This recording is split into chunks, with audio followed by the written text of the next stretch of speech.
You must have heard that dopamine addiction is ruining your life.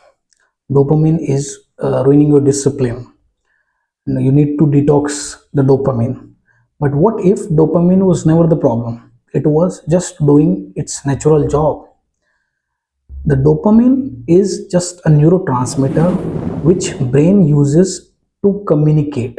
Okay, so what dopamine is, where it is formed, how does it work, I will tell you first that, and then I will tell you how you this is changing your life and how you can control it. Okay, so it is formed in the part of a brain that is VTA, which is ventral tegmental area, and it is prepared there, released from there, and it goes towards the two parts of the brain, that is nucleus accumbens and prefrontal cortex. Both have different purposes. Okay, when it goes towards nucleus accumbens, it the brain feels a reward, that something that needed to be rewarded has been done, and it gives our mind a good feeling, a rewarding feeling. So when it reaches towards nucleus accumbens, we feel rewarded, we feel happy. Okay. On the other hand, when it goes towards prefrontal cortex, this part of the brain is uh, responsible for the logical reasoning and critical thinking.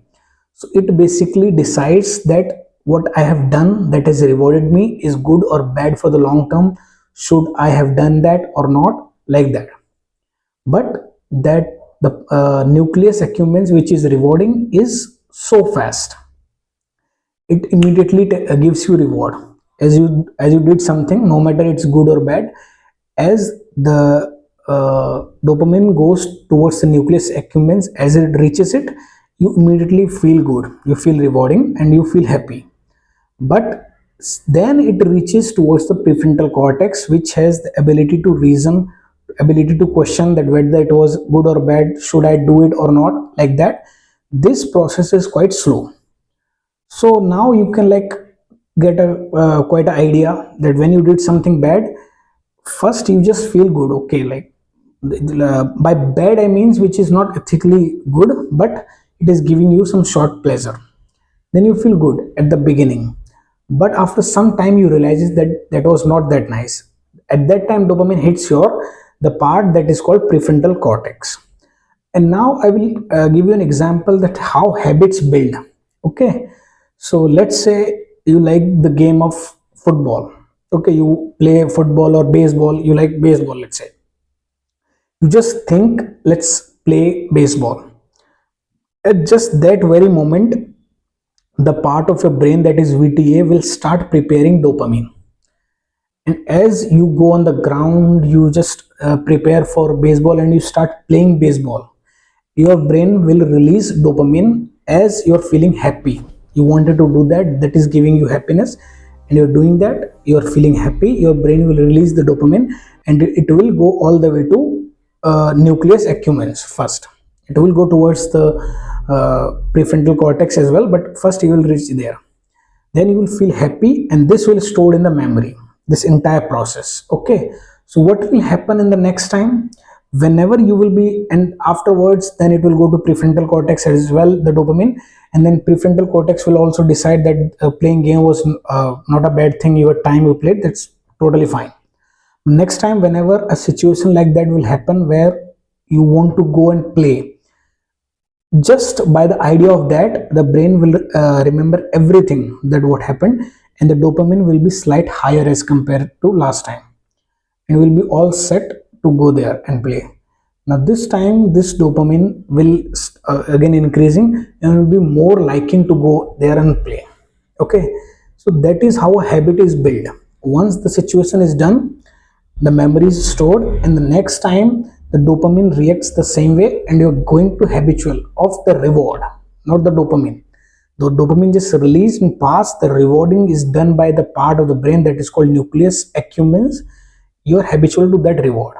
Okay, just similarly the process is done in case of a bad habit. Let's say you want to do a bad habit, let's say you want to do any sort of bad habit, You can count on wasting time scrolling reels, or just wasting anything, when wasting your time. Okay, so when you do it, immediately you just kicked out your boredom and found something interesting and all that. Immediately your brain releases dopamine. In that situation, it releases the other part of the brain, and you started feeling happy. But the process to the part of the brain which is responsible for reasoning, questioning, it quite slow. So after some time you realize that I wasted my time.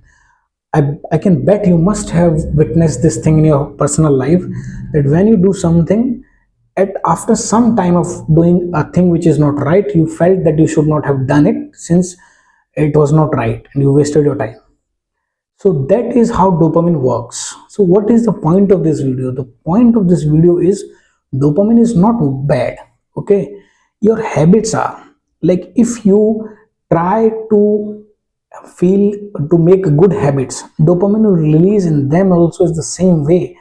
And after that time, when you repeat them, you will feel happy, you will feel rewarding. On the contrary, if you do it with a bad habit that you should not be done, that should not be done, it will act the same way, and it will be hard for you to give up that habit.